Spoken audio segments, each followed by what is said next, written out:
இறைமகனாம் இயேசு கிறிஸ்துவின் இனிதான நாமத்தினாலே அன்பின் வாழ்த்துக்களையும் வணக்கத்தையும் தெரிவித்துக் கொள்கிறேன். இன்னைக்கு நம்ம ஏசப்பா செஞ்ச அதிசயங்கள்ல அற்புதத்துல இன்றைய தினத்துல நமக்கு கொடுக்கப்பட்ட அற்புதமாகிய அந்த ஹிஸ்டரியில உள்ள வரலாற்றுல உள்ள ஒரு இன்சிடென்ட நம்ம பார்க்க போறோம். அது யார் பத்தி அப்படின்னு பாத்தீங்கன்னாக்க ஒரு சிறு பெண். என்ன நடந்துச்சு அந்த சிறு பெண்ணுக்கு நம்ம பார்க்கலாமா? ஒரு பெரிய தலைவர் ஒருத்தர், அவரோட பொண்ணு ரொம்ப முடியாம சாகக்கூடிய தருவாயில இருக்கிறாங்க. அந்த நேரத்துல அந்த தலைவருக்கு என்ன பண்றதுன்னே தெரியல. அங்க ஓடுறாரு, இங்க ஓடுறாரு. நமக்கு உடம்பு முடியலன்னா நம்ம அப்பா அம்மா எவ்வளவு கஷ்டப்படுவாங்க. அது சேம் அவங்க எல்லா இடத்துலயும் போயிட்டு யாராவது தன்னுடைய பிள்ளைய காப்பாற்றி கொடுக்க மாட்டாங்களா அப்படின்னு சொல்லி எல்லா ஸ்டெப்பும் எடுக்கிறாரு. ஏதாச்சும் செஞ்சு தன்னோட பொண்ணை காப்பாத்த முடியுமா அப்படின்னு அவங்க இருக்கிற நேரத்துல அவருக்கு ஞாபகம் வந்த ஒரே பேரு இயேசு கிறிஸ்து. ஈசப்பாவை நோக்கி ஓடி போறாரு. இயேசுவானவர்கிட்ட போயிட்டு சொல்றாரு, நீர் வந்தா போறோம், என் பொண்ணு தொட்டா போறோம், என் பொண்ணு உயிரோட எழும்பிடுவாங்க அப்படின்னு சொல்லிட்டு.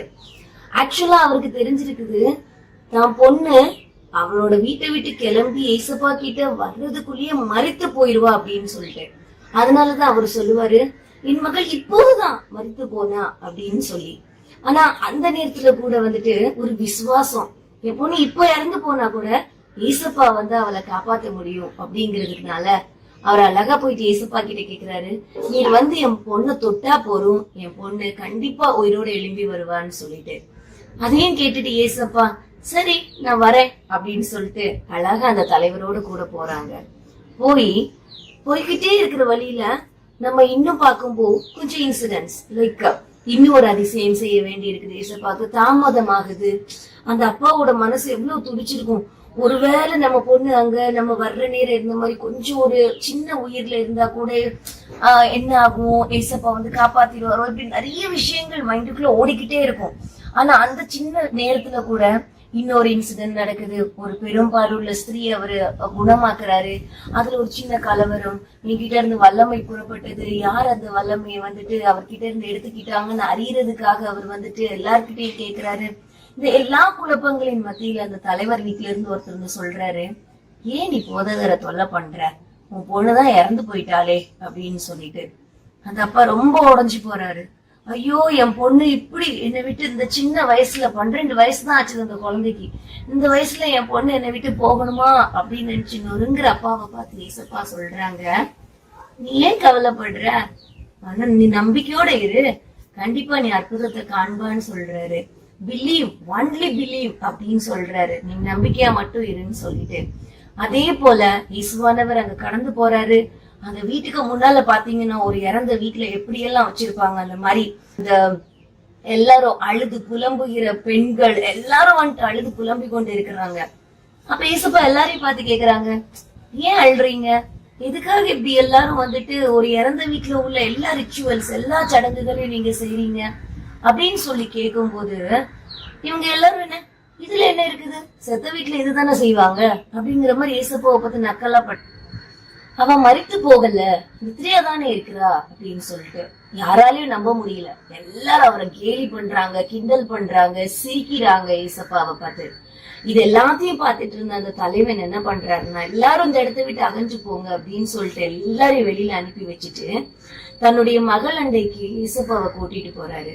போற நேரத்துல நீங்க அங்க பாத்தீங்கன்னா ஒரு பெரிய அற்புதம். இயேசுவானவர் போய் அந்த சிறு பெண்ணோட கையை பிடிச்சு சொல்றாரு, சிறு பெண்ணை எழுந்துரு அப்படின்னு சொல்லிட்டு. செத்து இருந்த பொண்ணுங்க அப்படியே அழகா எழும்பி வர்றாங்க, நடக்கிறாங்க. ஏசப்பா மட்டும் இல்ல, அங்க இருந்த அத்தனை பேரும் அதை பார்த்து ஆச்சரியப்படுறாங்க. ஏசப்பா ஒருவரோட வாழ்க்கையில வந்தாக்க மரித்த பெண் எந்த மாதிரி ஒரு நிலைமைக்கு வந்தாங்கன்னு பாத்தீங்களா? மரித்த நம்மளுடைய வாழ்க்கையிலும் கூட நமக்கு உயிர் பெற செய்வதற்கு ஒரே சோர்ஸ் ஏசப்பா தான். வாழ்க்கையில நிறைய நேரத்துல நான் இதை இழந்துட்டேனே, எனக்கு இது கிடைக்கலையே, எனக்கு என்ன ஒரு ஹோப் இருக்குது அப்படின்னு சொல்லி நிறைய விஷயங்கள்ல நம்மளுடைய நம்பிக்கையை நாம இழந்து போகிறோம்.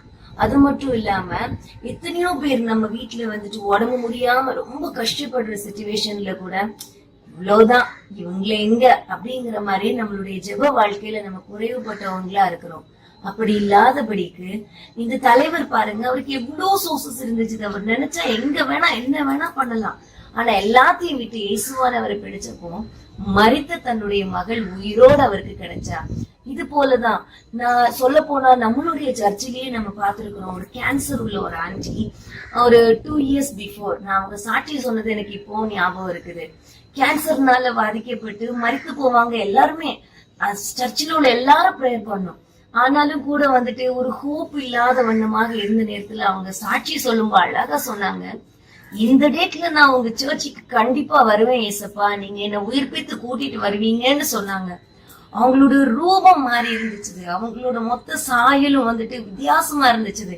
ஆனா உயிரோடு கூட எழும்பி வந்து ஒரு உயிருள்ள சாட்சியா அவங்க இருந்தாங்க. இது மாதிரி நம்ம சாட்சிகள்னு பார்க்க போனா ஒவ்வொருவருடைய வாழ்க்கையிலும் எத்தனையோ சாட்சிகள். உயிர் இல்லாத ஒரு ஆளை கூட உயிரோடு இருப்பதற்கு வல்லமை உள்ளவர் நம்ம ஏசப்பா. அப்படிப்பட்ட ஒரு சாட்சியை தான் நம்ம இந்த இடத்துல நம்ம மத்தேயு 9ஆம் அதிகாரத்துல 18, 19 மற்றும் 23 முதல் 25 இந்த வசனங்கள்ல நம்ம பாக்கிறோம். அந்த ஜெப ஆலய தலைவர், அந்த தலைவர் நான் சொன்னேன், அவருடைய பெயர் எவ்விரு. அவருடைய 12 வயசு குழந்தை அது இறந்து போனப்போ அந்த அப்பா பட்ட கஷ்டங்களும், அவர் ஏசப்பா கிட்ட நம்பிக்கையோட ஓடி போனப்போ ஏசப்பா அந்த பொண்ணு அவங்களுக்கு எப்படி உயிர்ப்பித்து கொடுத்தாங்களோ அந்த இன்சிடென்ட் நம்ம இதுல பார்க்க முடியுது. இதுதான் ஏசப்பா செய்த மிகப்பெரிய அற்புதம், அதிசயம். இந்த காரியங்கள் நமக்கு வாழ்க்கையில நம்பிக்கையை கற்றுக் கொடுக்குது. நாமும் இப்படிப்பட்ட அதிசயங்களையும் அற்புதங்களையும் நம்முடைய வாழ்க்கையில பெற்றுக்கொள்வதற்கு ஏசப்பாவை பின்பற்றுவோம். நன்றி, வணக்கம்.